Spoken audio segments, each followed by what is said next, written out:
Beaucoup de bruit pour rien, puisque la majorité des annonces qui ont pu fuiter pour l'instant, ou en tout cas de ce qu'on peut en connaître à notre niveau, ce sont des choses qui sont soit déjà actées depuis la fin du mouvement social de janvier, ou soit des choses qui étaient dans les tiroirs depuis un petit moment.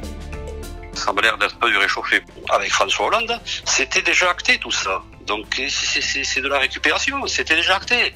Simplement qu'avec le nouveau gouvernement, avec Macron, lui, quand il est arrivé, il a gelé tous les projets de construction de l'époque Jacques Urvoas. Et donc lui avait programmé un plan immobilier de prison où il faisait une création de 15 000 places. Et quand Macron est arrivé, il a gelé la construction des établissements qui étaient arrêtés. Donc aujourd'hui, on vient nous raconter, on va construire 7 000, on verra pour 8 000.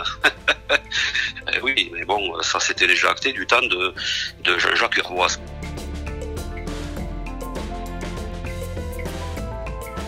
Au-delà des annonces d'un plan prison, c'est quid d'une véritable politique carcérale moderne, quid de vouloir inscrire dans les missions de l'administration pénitentiaire la lutte contre la récidive, parce qu'aujourd'hui on se retrouve en fait avec deux missions qui sont la garde, donc l'aspect sécurité, et la réinsertion. Pour autant, la lutte contre la récidive fait pas partie des missions définies de manière législative pour l'administration pénitentiaire.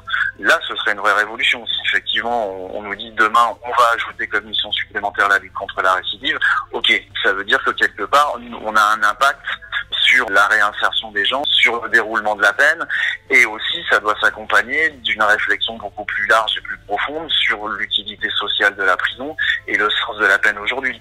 Qu'est-ce qu'on fait du temps d'incarcération? Est-ce qu'on en fait un temps utile pour l'individu et pour la société pour justement lutter contre la récidive ou pas?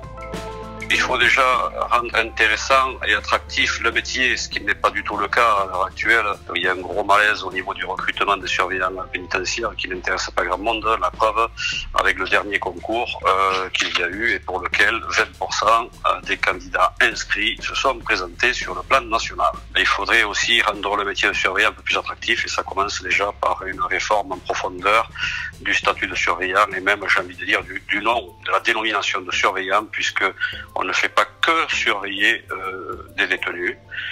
On n'est pas des matons, on a aussi des missions sur la voie publique.